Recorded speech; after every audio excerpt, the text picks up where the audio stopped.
ওরে বান্দা জানুনি এমন পাওয়ার আমি আল্লাহ তাআলা বাদশা যুলকরনাইনকে দিলাম। ওই বাদশা যুলকরনাইন আজকে দুনিয়ার মধ্যে বেঁচে নাই। এই বাদশা যুলকরনাইন যেই সময় এই পৃথিবী ছেড়ে চলে যাবে, পৃথিবী ছেড়ে চলে যাওয়ার আগে আগে বাদশা যুলকরনাইন তার সন্তানদেরকে একটা ওসিহাত করে গেলেন। ওরে সন্তানেরা শুনো শুনো, আমি বাদশা যুলকরনাইন যেই সময় এই পৃথিবী ছেড়ে চলে যাব, আমি বাদশা যুলকরনাইন এই পৃথিবীর জমিনে বেঁচে থাকতে পারবো না। কিন্তু শুনে রাখো, যেই দিন এই পৃথিবীর মায়া ত্যাগ করে আমি বাদশা যুলকরনাইন চলে যাব, চলে যাওয়ার পর আমি বাদশা যুলকরনাইনের যেই সময় তোমরা কাফনের কাপড় আমাকে পরিধান করাইবা, যেই সময় আমাকে সাদা কাফনের কাপড় পরাইবা, ওই সময় দুইটা হাত কাফনের কাপড় থেকে তোমরা বাহির করিয়া রাখবা।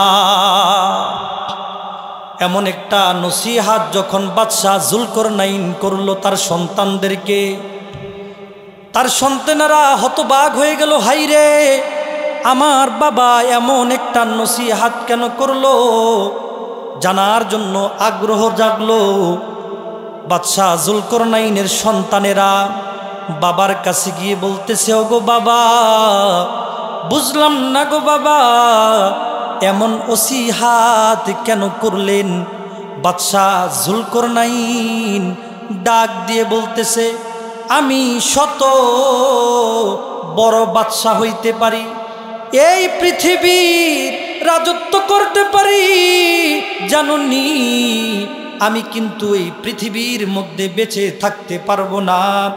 এর সন্তানেরা এই কারণে এই ওসিহাত করে যাইতেছি যেন দুনিয়ার মানুষ আমার এই জিনিসটা দেখার পর, আমি বাদশার দুইটা খালি হাত সাদা কাফনের কাপড় থেকে বাহির হওয়া দেখার পর তারা বুঝতে পারে বাদশা হওয়া সত্ত্বেও, পৃথিবীর রাজত্ব করা সত্ত্বেও বাদশা যুলকরনাইন এই পৃথিবীর মধ্যে বেঁচে থাকতে পারে নাই, এই পৃথিবীর মধ্যে থাকতে পারে নাই।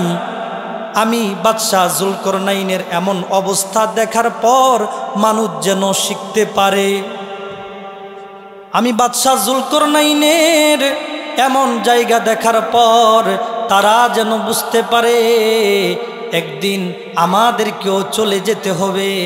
উনি বাদশা হওয়া সত্ত্বেও থাকতে পারে নাই, কিন্তু আমরা সাধারণ পাবলিক কিভাবে দুনিয়ার মধ্যে বেঁচে থাকব? ও দুনিয়ার মানুষ, একটাবার লক্ষ্য করে দেখেন, একটু কানটাকে ভালো করে লাগাইয়া, দিলের কানের সঙ্গে লাগাইয়া চিন্তা করেন, আজকে যদি বাদশা যুলকরনাইনের কবরের উপর দিয়েও কোনো কুকুরও হাঁটিয়া হাঁটিয়া যায়, বলেন তো একটা দমক দেওয়ার ক্ষমতা আছে নাকি? ওই বাদশা যুলকরনাইনের ক্ষমতা নাই। কোন কুকুর বিড়াল যদি আজকে বাদশা যুলকরনাইনের কবরের উপর দিয়া হাঁটিয়াও যায়, ক্ষমতা নাই, ক্ষমতা নাই ধমক দেওয়া। কিন্তু আমরা দুনিয়ার মধ্যে থাইকা বাহাদুরি করি, রংবাজি করি, একটাবার চিন্তা করে দেখি না, হাইরে দুনিয়ার মধ্যে তো আমরা থাকতে পারবো না। দেখবেন দুনিয়ার মধ্যে এলান হয়, আপনাদের এলাকায় হয় কিনা জানি না, কোনো মানুষ যদি মারা যায়, মাইকের, মসজিদের মাইকের মধ্যে এলান করা হয়, ইন্না লিল্লাহি ওয়া ইন্না ইলাইহি রাজিউন, অমুক বাড়ির অমুক লোক আব্দুর রহমান ইন্তিকাল করেছেন, এমন এলান হয় কি হয় না? ইন্তিকাল করেছেন এমন একটা এলান হয়। এই যে ইন্তিকাল শব্দটা, ইন্তিকাল শব্দের অর্থটা কি? ইন্তিকাল শব্দের অর্থ হচ্ছে গিয়ে স্থানান্তরিত হওয়া। দিলের কানটা লাগাইয়া বুঝবেন, ইন্তিকাল শব্দের অর্থ হইল স্থানান্তরিত হওয়া। স্থানান্তরিত কি? এক জায়গা থেকে অন্য জায়গায় যাওয়া। আপনি দুনিয়ার মধ্যে আছেন তো আপনাকে কবরের জিন্দেগির মধ্যে যাইতে হবে। অতএব আপনি দুনিয়ার মধ্যে আছেন, আপনাকে একদিন না একদিন স্থানান্তরিত হইতে হবে, কবরের মধ্যে আপনাকে যাইতে হবে। দুনিয়ার মধ্যে প্রত্যেকটা মানুষ স্থানান্তরিত হইবে। দুনিয়ার মধ্যে অল্প টাইম নিয়ে আসছে, অল্প সময় নিয়ে আমি তুমি দুনিয়ার মধ্যে আসছি। এই দুনিয়ায় থাকার জায়গা না, এই দুনিয়ায় থাকতে পারবা না। এই যে ইন্তেকাল শব্দটা বলা হয়েছে, তোমাকে আমাকে স্থানান্তরিত হইতে হবে। হয়তো একদিন আগে নয়তো একদিন পরে তোমাকে আমাকে কবরে যাইতে হবে। কথা বলেন ঠিক কিনা? আলহামদুলিল্লাহ, যে মহান রব্বুল আলামিন আমাদেরকে নিয়ামত স্বরূপ এই জায়গার মধ্যে বসিয়েছেন, ওই মহান রব্বুল আলামিন যদি না বসাইতেন, এমন সুন্দর নিয়ামত না দিতেন, আমাদের মনের ভেতরে অনেকের খটকা লাগতে পারে, নিয়ামত মানিটা কি? এই জায়গায় বসলাম, এটা তো আমি নিজে হেঁটে আসছি, তাই না? অনেকের ভেতরে এই প্রশ্ন জাগতে পারে। হ্যাঁ, হেঁটে আসছি, যদি আল্লাহ তাআলা হাঁটার জন্য পা না রাখতেন, পা যদি না রাখতেন, তাহলে আপনি কি হেঁটে হেঁটে আসতে পারতেন? কখনোই সম্ভব ছিল এটা? আল্লাহ তাআলা তৌফিক দিয়েছেন। আপনাদের এলাকার মধ্যে এমন কোনো লোক আছে যার একটা হাত নাই? এমন লোক আছে? আল্লাহ তাআলা এই লোকের হাত দেয় নাই, মানে আল্লাহ তাআলা তার এই নিয়ামতটা দেয় নাই। পৃথিবীর মধ্যে অনেক মানুষ আছে, দেখবেন, একটু লক্ষ্য করেন, আল্লাহ তাআলা চোখ দিয়েছে কিন্তু অন্ধ, দেখতে পায় না। এই জায়গার মধ্যে আল্লাহ তাআলা কি বুঝাচ্ছেন আপনাদেরকে? যে হে আমার বান্দা, আমি তোমাদেরকে চোখ দিয়েছি কিন্তু তুমি দেখতে পাও না, তোমার এই নিয়ামত আমি আল্লাহ তাআলা দেই নাই। আল্লাহ তাআলা দেন নাই। অনেক মানুষ আছে দেখবেন পৃথিবীর মধ্যে, পা নাই, হাত নাই, চোখ নাই, আল্লাহ তাআলা এই নিয়ামত দেয় নাই। আপনাকে আমাকে দিয়েছেন বিদায় আসতে পেরেছি, বসতে পেরেছি, ঠিক না? ছোট্ট একটা নিয়ামতের কথা আপনাদেরকে আমি বলি। আচ্ছা বলেন তো, অক্সিজেন যদি কোনো মানুষের 10 সেকেন্ডের জন্য অক্সিজেন অফ হয়ে যায়, কোনো মানুষ কি বাঁচতে পারবে? বাঁচা সম্ভব? আচ্ছা, আল্লাহ তাআলা কোনো ওয়াই ছাড়াই আমাদেরকে অক্সিজেন নামক একটা নিয়ামত 24 ঘন্টা এটা রিফ্লে করতেছে, আমাদেরকে দিচ্ছে। এই যে 24 ঘন্টা আমরা অক্সিজেন নামক নিয়ামত পাচ্ছি, আল্লাহ তাআলা বিনিময় কিছুই চাচ্ছেন না।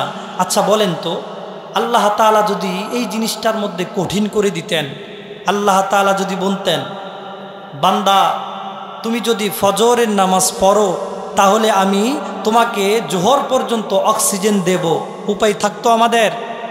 উপায় থাকতো। কিন্তু আল্লাহ তাআলা যদি আরও একটু কঠিন করে দিতেন, তুমি যদি জোহরের নামাজ পড়ো, আমি আল্লাহ তাআলা আসর পর্যন্ত তোমাকে অক্সিজেন নামক নিয়ামত দেব, উপায় থাকতো? আল্লাহ তাআলা যদি আরও একটু কঠিন করে দিতেন আমাদের জন্য, আমি তোমাদেরকে আসর থেকে মাগরিবের নামাজ পড়বা, যদি পড়তে পারো তাহলে আমি অক্সিজেন নামক নিয়ামত দেব। আচ্ছা বলেন তো, এই নিয়ামত যদি এইভাবে দিতেন তাহলে উপায় থাকতো আমাদের? কিন্তু আল্লাহ তাআলা কত মায়াশীল দেখেন, আল্লাহ তাআলা কত দয়াশীল, ঠিক না? আল্লাহ তুমি কত মহান, কত ভালো বন্ধু, মনে তুমি, প্রাণে তুমি, তুমি দয়ার সিন্ধু। কথা বলেন ঠিক কিনা? আল্লাহ তুমি কত মহান, কত ভালো বন্ধু, মনে তুমি, প্রাণে তুমি, তুমি দয়ার সিন্ধু। নেই কেহ নেই ত্রিভুবনে, তোমারই সমান, তুমি মহমান, তুমি মেহেরবান, তুমি রহমান, তুমি মেহেরবান। দয়ালু তুমি, তুমি বিদাতা, তুমি তো রহিম অন্তরদাতা। অন্য যোগাও খোদা পেলে, মিঠা পানি তৃষ্ণা পেলে, অন্য যোগাও খোদা পেলে, মিঠা পানি তৃষ্ণা পেলে। আমি গাই তোমার গুণগান, তুমি দয়াবান, তুমি মেহেরবান, তুমি রহমান, তুমি মেহেরবান। সকলে আমার সাথে বলুন, আল্লাহ তুমি কত মহান, কত ভালো বন্ধু, মনে তুমি, প্রাণে তুমি, তুমি দয়ার সিন্ধু। আল্লাহ তাআলা দয়াময়, অতিশয় দয়াময়। আল্লাহ তাআলা মহান। এই কারণে আল্লাহ তাআলা আমাদেরকে এমন অক্সিজেন নামক নিয়ামত, শুধু অক্সিজেন নামক নিয়ামত নয়, দুনিয়ার মধ্যে একটু লক্ষ্য করলে দেখা যায় অনেক মানুষের পা নাই, আল্লাহ তাআলা আমাকে পা দিয়েছে। অনেক মানুষের চোখ নাই, আল্লাহ তাআলা আমাকে চোখ দিয়েছে। এত বড় নিয়ামত পৃথিবীর আর কেউ দিতে পারবে? এটা সম্ভব কারো পক্ষে? কারো পক্ষে সম্ভব? এটা আল্লাহ তাআলা দিয়েছেন। অতএব শুকরিয়া আদানের দরকার আছে না নাই? শুকরিয়ার দরকার আছে। অতএব এই আল্লাহ তাআলাই আমাদেরকে বলছেন, কি বলছেন দেখেন। আল্লাহ তাআলা আমাদেরকে আগে চিঠি লিখে দিচ্ছেন, দরখাস্ত লিখে দিচ্ছেন, আগে আমাদেরকে কোরআনের মধ্যে জানিয়ে দিচ্ছেন। দেখবেন আপনি দুনিয়ার মধ্যে কোনো অফিসের মধ্যে যদি বস থাকে, ওই অফিসের মধ্যে যদি আপনি চাকরি করতে যান, চাকরির অ্যাপ্লাই করেন, দরখাস্ত দিতে চান, আপনাকে যদি আপনার বস বলে তুমি দরখাস্তটা এইভাবে লিখবা, আচ্ছা বলেন যার কাছে আমার দরখাস্ত আমি দিব, এখন সেই যদি আমাকে দরখাস্তটা কিভাবে লিখব এটা যদি জানিয়ে দেয়, এর চাইতে সুন্দর আর হতে পারে? এখন যেই মহান রব্বুল আলামিন আমাদেরকে বানিয়েছেন, আমাদেরকে বলেছেন বান্দা তোমাকে কিন্তু মৃত্যুবরণ করতে হবে। এখন তুমি যে আমার কাছে আসবা, আমার কাছে আসার আগে তোমাকে কিছু কথা বলে দেই, আমি তোমাকে কিছু কথা জানিয়ে দেই। আমি আল্লাহ তাআলার কাছে আসার আগে তুমি দুনিয়ার মধ্যে এইভাবে চলবা। যদি তুমি এইভাবে চলতে পারো তাহলেই আমি আল্লাহ তাআলা তোমাকে জান্নাতি হিসেবে ঘোষণা করে দেব। আল্লাহ বলেন না, তুমি যদি এইভাবে চলতে পারো, কিভাবে চলতে পারো? আল্লাহ তাআলা কি শিখাচ্ছেন আমাদেরকে? আল্লাহ তাআলা বলেছেন বান্দা পৃথিবীর মধ্যে তুমি সারা জীবন বেঁচে থাকতে পারবা না। এই পৃথিবীটা হচ্ছে তোমাদের জন্য বাড়াবাড়ির মতো। কিসের মতো? বাড়াবাড়ির মতো। বাসার লোক যদি আপনাকে বলে তোমার টাইম শেষ, তুমি চলে যাও, তোমাকে সঙ্গে সঙ্গেই চলে যেতে হবে, তুমি এই জায়গায় থাকতে পারবা না। আল্লাহ তাআলা বলেন, এরে বান্দা দুনিয়ার মধ্যে দেখতেছো কত মানুষ ঘর ভাড়া দেয়, ঘর ভাড়া দেয় কিন্তু কিছুদিন পর পর আবার খেদাইয়াও দেয়। দুনিয়ার মধ্যে স্যাম্পল তোমাকে জিনিস দেখাইয়া দিলাম আমি আল্লাহ, ছোট্ট একটা জিনিস আমি আল্লাহ তাআলা তোমাকে দেখাইয়া দিলাম। আরে বান্দা আমার দুনিয়ার মধ্যেও তোমাকে কেন পাঠাইছি জানুনি? আমি আল্লাহ তাআলা তোমাকেও আমি দুনিয়ার মধ্যে পাঠাইছি পরীক্ষা করার জন্য। অতএব তুমি সারা জীবন দুনিয়ার মধ্যে থাকতে পারবা না, দুনিয়ার মধ্যে সারা জীবন থাকতে পারবা না, কবরের মধ্যে চলে যাইতে হবে। যেই সময় ডাক আসবে তো সঙ্গে সঙ্গে তোমাকে চলে যেতে হবে। 1 মিনিটও তোমাকে সময় দেওয়া হবে না, 1 মিনিটের জন্য তোমাকে টাইম দেওয়া হবে না। বলে কেমন ভাবে টাইম দেওয়া হবে না? আল্লাহ তাআলা কোরআনের মধ্যে জানিয়ে দেন, فإذا جاء أجلهم لا يستأخرون ساعة ولا يستقدمون الله أكبر আল্লাহ তাআলা বলেন বান্দা যেই সময় তোমার আজরাইলের সঙ্গে মোলাকাতের সময় হয়ে যাবে, 1 মিনিট এদিকে হবে না ওই দিকে হবে না, যেই সময় তোমার টাইম হয়ে যাবে তো আমি আল্লাহ তাআলা তোমাকে কবরের মধ্যে নিয়ে যাব। আরে বান্দা জানুনি আমি আল্লাহ তাআলা তোমাকে যেই সময় ডাক দেব কবরের মধ্যে তোমাকে চলে যেতে হবে। দুনিয়ার মধ্যে হেলাই খেলাই তুমি দুনিয়ার জীবনটাকে নষ্ট করতেছো। একটাবার চিন্তা করে দেখো, মাইক ঠিক করেন, একটু আওয়াজ করে কেন? দুনিয়ার মধ্যে জীবনটাকে তুমি হেলাই খেলাই নষ্ট করতেছো। একটাবার চিন্তা করে দেখো, এই দুনিয়ায় তোমার থাকার জায়গা না, এই দুনিয়ায় তুমি থাকতে পারবা না। তোমার মতো কত বাহাদুর এই দুনিয়ার মধ্যে আমি আল্লাহ তাআলা পাঠাইছি, থাকতে পারে নাই, তুমিও পারবা না রে গোলাম। ওরে বান্দা জানুনি তুমি মনে করতেছো বাহাদুর হইয়া গেছো, ক্ষমতাশীল হইয়া গেছো, টাকাওয়ালা হইয়া গেছো, বাড়িওয়ালা হইয়া গেছো। তুমি বান্দা পেছনের দিকে তাকাইয়া দেখো, তোমার চাইতে বড় বড় এই পৃথিবীর মধ্যে মানুষ আইসা রাজত্ব করছে, তারাও থাকতে পারে নাই, তুমিও থাকতে পারবা না। বলে রাজত্ব কারা করছে? লক্ষ্য করে দেখেন, পৃথিবীর মধ্যে বাদশা ছিল 4 জন। 4 জন বাদশার মধ্যে 2 জন বাদশা ছিল কাফের, আর 2 জন বাদশা ছিল মুসলমান। 2 জন বাদশা মুসলমানের মধ্যে একজন বাদশার নাম হইল বাদশা সুলাইমান, আরেকজন বাদশার নাম হইল বাদশা জুলকরনাইন। এই দুনিয়ার মধ্যে তারা রাজত্ব করছে। জানুনি বাদশা জুলকরনাইন কেমন পাওয়ারওয়ালা লোক ছিল?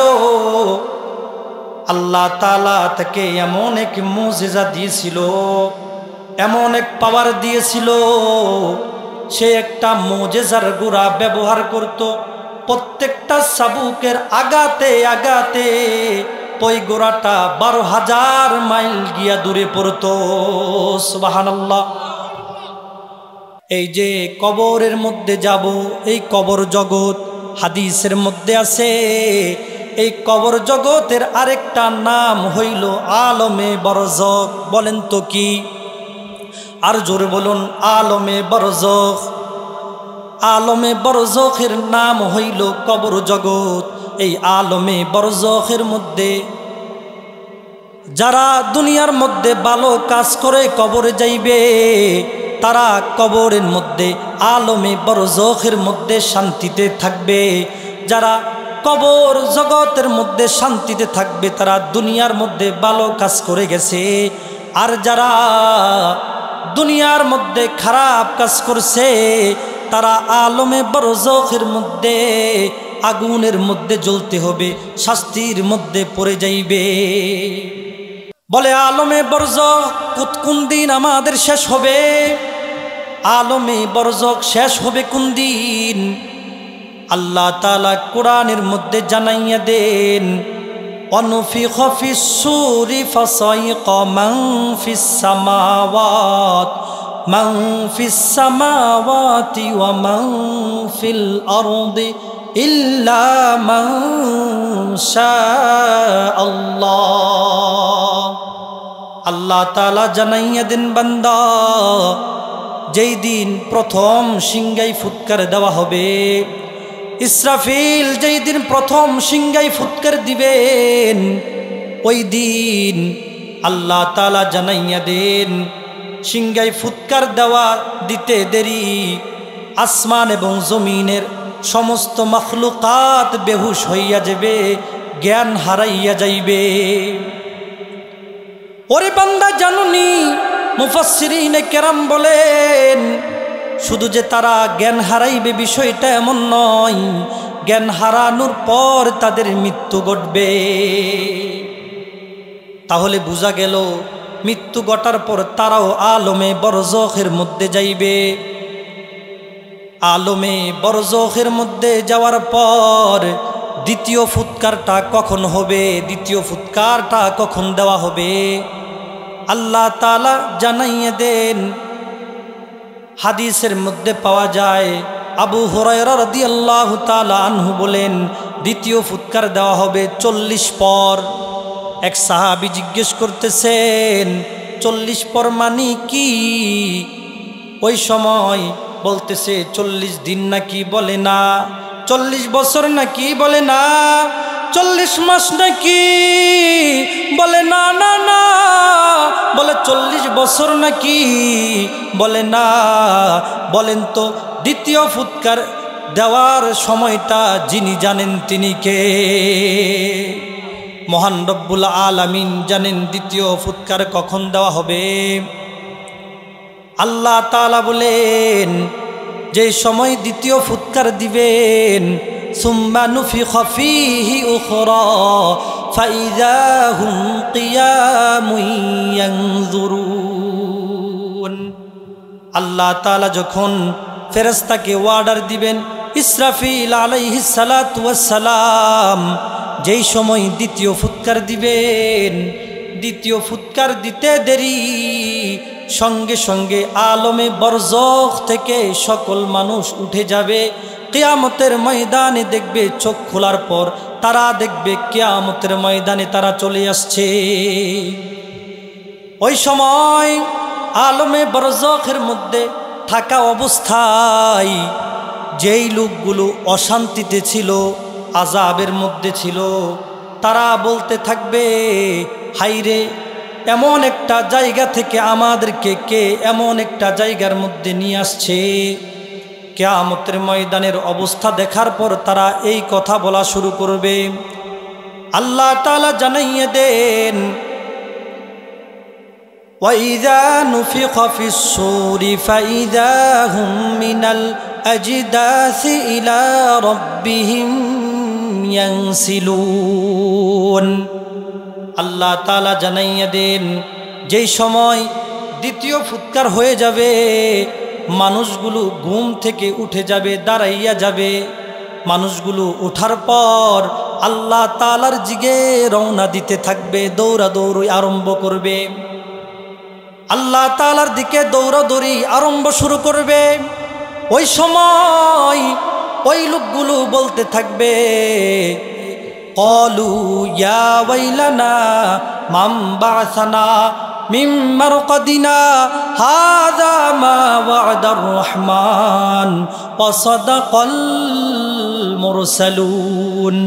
ক্বালু ওই লোকগুলো বলতে থাকবে ইয়া ওয়াইলানা, হে আমাদের দুর্ভোগ, মান বা'সানা মিন মারকাদিনা, কে আমাদেরকে আজকে এমন একটি সুন্দর ঘুম থেকে উঠাইলো। ওই সময় ফেরেশতারা নয়তো মুমিনেরা বলতে থাকবে আল্লাহ তাআলার এই দিন হইল প্রতিশ্রুতি দিবসের দিন। ওই সময় বলতে থাকবে এই দিন কিয়ামতের দিবসের দিন, এই দিন ইয়াউমুল হাসর, এই দিন হইল ইয়াউমুল জাযা, এই দিন হইল তোমাকে পুরস্কার দেওয়ার দিন। আল্লাহ তাআলা জানাইয়া দেন এই দিনের কথা তো নবী করিম সাল্লাল্লাহু আলাইহি ওয়াসাল্লাম শুরুর নবী থেকে শেষ পর্যন্ত যত নবী আসছিল সকলে সত্যায়ন করে গেছেন।